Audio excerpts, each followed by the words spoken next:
ഒരു കേസ് കൊണ്ടോ അല്ലെങ്കിൽ ഇവരെ ജനവികാരം തണുപ്പിക്കുക എന്ന് വിചാരിച്ച് ഞാൻ പറഞ്ഞതാണ്. ഇപ്പം എന്താണ് ഇപ്പോഴത്തെ പ്രശ്നങ്ങൾ അറിയോ? ഒന്നിപ്പോൾ കാർഷിക വിളവെടുക്കുന്ന സമയമാണ്. ഇപ്പോൾ കാപ്പി പറിക്കുന്ന സമയമാണ്. തോട്ടത്തിൽ ആൾക്കാരെ കിട്ടണം. ഇത് പണിക്കാരെ കിട്ടാനില്ല. വയനാട്ടിൽ ഒന്നും പണിക്കാരെ കിട്ടാനില്ല. രണ്ടാമത് കർണാടകയിൽ നിന്ന് പണിക്കാരെ കൊണ്ടുവരണം. പണിക്കാർ കർണാടകയിൽ നിന്ന് ഈ കാരണങ്ങൾ വളരെ കുറവ് ആൾക്കാരെ വരുന്നുള്ളൂ. അപ്പോൾ അപ്പോൾ ഇതിൻ്റെ സ്ഥലത്തിൻ്റെ ഉടമ തന്നെ ഭാര്യയും മക്കളെയൊക്കെ കൂട്ടിയിട്ട് തോട്ടത്തിൽ കാപ്പി പറിക്കാൻ ഇറങ്ങേണ്ട അവസ്ഥയാണ് ഇപ്പോൾ. ഇറങ്ങുന്ന എത്ര പേരാ? ഒരാളോ രണ്ടാളോ ആണ് ഈ തോട്ടത്തിലേക്ക് ഇറങ്ങുന്നത്. തോട്ടത്തിലേക്ക് ഇറങ്ങുന്ന സമയത്ത് മുളക് പറിക്കേണ്ട സമയമാണ്. മുളക് പറിക്കാൻ ഒരാളാണ്. ഒരു ഗ്രഹനാഥൻ, ഒരേക്കർ സ്ഥലമുള്ളൊരു ഗ്രഹനാഥൻ ഇറങ്ങുന്നത് ഈ ഒരേക്കർ അയാൾ തിരിച്ച് വന്നോ വന്നില്ലെന്ന് പോയി നോക്കുമ്പോഴേ അറിയാൻ പറ്റുള്ളൂ. ഇപ്പം ഇറങ്ങേണ്ട സമയമാണ്, തോട്ടത്തിൽ നിൽക്കേണ്ട സമയമാണ് ഇപ്പോൾ. അതുകൊണ്ടാണ് അല്ല അതാണ് എന്താ സംഭവം എന്ന് പറഞ്ഞാൽ, ഈ അജീഷിൻ്റെ സമയം ഉണ്ടായ ഞാൻ മിഡ് കേസിൽ പറഞ്ഞത് ഓർമ്മയുണ്ടോ നിങ്ങൾക്ക്? തോട്ടത്തിലേക്ക് ഇറങ്ങിയാൽ തിരിച്ചു വരുമോ എന്നുള്ള കാര്യം ഉറപ്പില്ല ഇന്നത്തെ സിറ്റുവേഷൻ. അതിനുശേഷം 3 നടന്നു. അജീഷിന്റെ മരണം ശേഷം, കടുവ ആക്രമിച്ച ശേഷം 3 മരണം നടന്നു. ഞാൻ പറഞ്ഞ എന്താണ്, തോട്ടത്തിലേക്ക് പോയാൽ തിരിച്ചു വരുമെന്ന് ഓരോ ഉറപ്പില്ല. അത് പ്രജീഷ്. അപ്പോൾ ഇതിൻ്റെ സംവിധാനം എന്താണ്? ഇത് ഒരു ആൾ വിചാരിച്ചാൽ മാത്രം തീരുന്നൊരു. പക്ഷേ ഇപ്പം ഞാൻ മിനിങ്ങാന്ന് വേലൂർ മക്തേൻ്റെ കേസ് വന്നപ്പോൾ RRT ടീമിന് 2 കൂടെ അങ്ങ് അപ്പോയിൻറ്റ് ചെയ്തു. ഒരു RRT 2 പേര് നല്ലതാണ്. RRT ടീമിൽ കൂടും 4, 5, 10 ആയിക്കോട്ടെ, ഞാൻ പറയുന്നില്ല. പക്ഷേ എന്താണ്, RRT ടീമിൻ്റെ അവസ്ഥ എന്താണ്? ആക്രമിച്ച ആനകളെ പിടിക്കാൻ വേണ്ടി പോവുകയാണ് RRT ടീം. നമ്മളൊരു RRT ടീമിൽ മേലൂർ മക്കളെ പിടിക്കാൻ വേണ്ടി എത്ര പേരാ പോക്കുന്നത്? എത്ര വലിയ ടീമാണ്. 200 അംഗ ടീം, 10-25 വണ്ടി, ഫെസിലിറ്റി അടക്കം പോയേക്കാണ് വേലൂർ മക്ബനെ പിടിക്കാൻ വേണ്ടിയിട്ട്.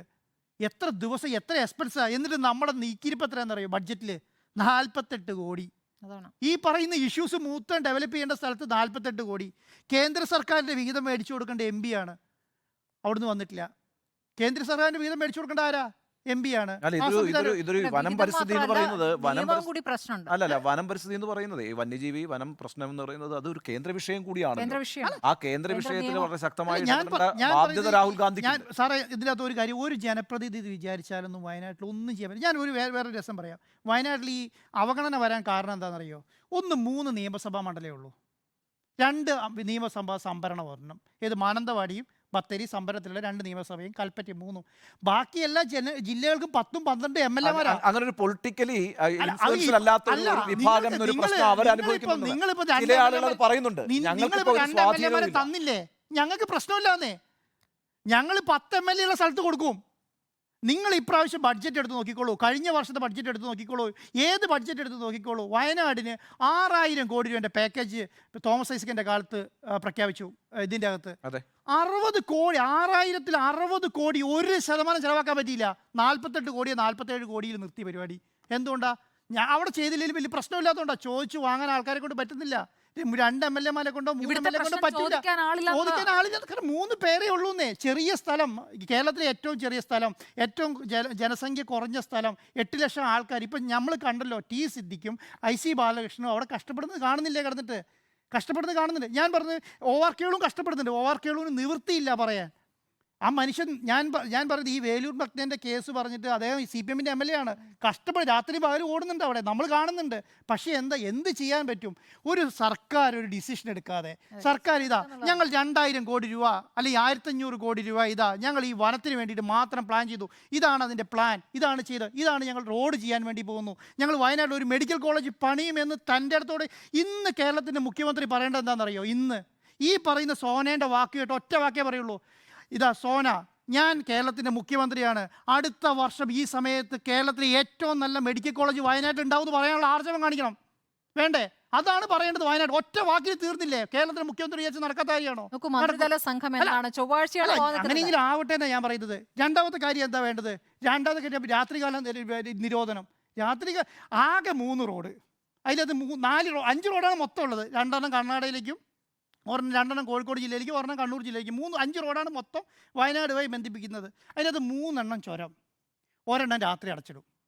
വേറെ ഏതെങ്കിലും ഒരു ജില്ലയിൽ നടക്കുമെന്ന് തോന്നുന്നുണ്ടോ? വയനാട് ജില്ല അല്ലാതെ. വയനാട് ജില്ലയിലെ ഒരു ഗതികേടാണ് ഞാൻ പറയുന്നത്. രാത്രി 9 മണി കഴിഞ്ഞാൽ പോകാൻ പറ്റില്ല. 9 മണി അടച്ചേക്കാണ്. ഇത് കെട്ടി അടയ്ക്കമാണ്. വയനാടിനെ കെട്ടി അടച്ചിരിക്കുകയാണ്. ആ കെട്ടി അടച്ചത് തുറക്കാൻ വേണ്ടിയിട്ട് ഒരു സംവിധാനത്തോടുകൂടി ഗവൺമെൻറ് ഇറങ്ങാതെ പറ്റില്ല. ഇപ്പോൾ കർണാടകയ്ക്കൊക്കെ ഒത്തിരി ചെയ്യാൻ പറ്റും. ഇപ്പോഴത്തെ കേരളത്തിലെ കോൺഗ്രസിന് ഒത്തിരി കാര്യം ചെയ്യാൻ പറ്റും. കാരണം കർണാടക ഭരിക്കുന്നത് കോൺഗ്രസ് ആണ്. കോൺഗ്രസ്സാണ്. ഒത്തിരി കാര്യങ്ങൾ ചെയ്യാൻ പറ്റും.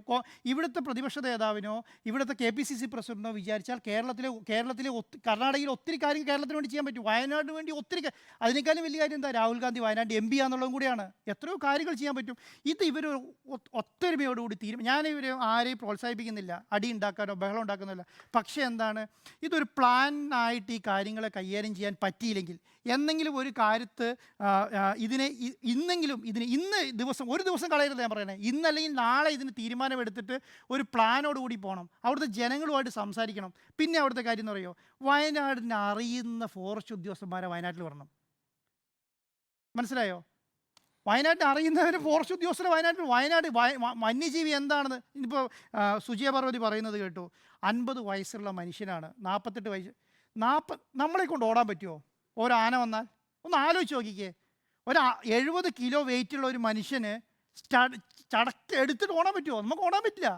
നമ്മൾ വീണ് പോവും, 100% വീണ് പോവും. നമ്മൾ CCTV വിഷ്വൽസ് കണ്ടതല്ലേ മനുഷ്യൻ വീഴുന്നത് എങ്ങനെയാണെന്ന്. നമ്മൾ വീണിരിക്കും. ആനേൻ്റെയോ പുലിൻ്റെയോ കടുവേൻ്റെയോ മുന്ന് 10 അടി മുന്നോട്ട് പോകില്ല. രണ്ടുപേരും വീണിട്ടാണ് മരിച്ചത്. അല്ല, വീഴും സാർ. കാരണം അത് അങ്ങനെയാണ്. ഒരു വന്യമൃഗം നമ്മളെ ഓടിച്ചാൽ, ഇപ്പോൾ കഴിഞ്ഞ ആഴ്ച ഞാൻ വയനാട്ടിൽ പോയ സമയത്ത് എന്താണ്, ഞാൻ തോട്ടത്തിൽ കൂടെ പോയി. ഞാനിത് അനുഭവം പറയണ്ട എന്ന് വിചാരിച്ചതാണ്. തോട്ടത്തിൽ കൂടെ പോയി. തോട്ടത്തിൽ പോയപ്പോൾ കാപ്പി പറിക്കുന്ന സീസണാണ്, കാപ്പി പറിക്കുന്നുണ്ട്. ഞാൻ തോട്ടത്തിൽ കൂടെ പോയി. 6 കാട്ടുപോത്താണ് നിൽക്കുന്നത്. 6 കാട്ടുപോത്ത്. ആരുടെ തോട്ടത്തിലാണ്? നമ്മുടെ തോട്ടത്തിലാണ് 6 കാട്ടുപോത്ത് നിൽക്കുന്നത്. അപ്പോൾ ഈ 50 മീറ്റർ ഇപ്പുറം നിന്നതിനെ കണ്ടു. അപ്പോൾ കാട്ടുപോത്ത് നമ്മളെയും കണ്ടു, നമ്മൾ കാട്ടുപോത്തിനെയും കണ്ടു. ആ സാധനം അവിടുന്ന് അനങ്ങിയിട്ടില്ല എന്നുള്ളതാണ്. അവിടുന്ന് അനങ്ങിയിട്ടില്ലതാണ്. ഞങ്ങൾ 5 പേരുണ്ട്. കാപ്പി പറിക്കുന്ന പണിക്കാരുമുണ്ട്. അതുകൊണ്ട് എന്ത് സംഭവിക്കുന്നു, ഇത് ഇങ്ങോട്ട് വന്നില്ല. ഇത്ര ആൾക്കാർ നിൽക്കുന്നു. 2 പേരാണെന്ന് ആലോചിച്ച് നോക്കിക്കേ, അല്ലെങ്കിൽ 3. ഇത് അവിടെ സാധാരണ തോട്ടത്തിലുള്ള അവസ്ഥയാണ്. ഒരു തോട്ടത്തിൽ 10 പന്നി ഉണ്ടാവും. അതിപ്പോൾ അവിടെ സ്ഥിരമായി ആ സംവിധാനങ്ങൾ. കൃഷിയുടെ സാഹചര്യം മാത്രമല്ല, ടൂറിസത്തെയും ഇനി വല്ലാത്ത രീതിയിൽ ബാധിക്കില്ല. ടൂറിസത്തെ ബാധിക്കില്ല. ഞാൻ പറയുന്നത് വയനാട്ടിൽ ഏറ്റവും കൂടുതൽ ടൂറിസ്റ്റുകൾ വരുന്ന സമയമാണ് ഇപ്പോൾ.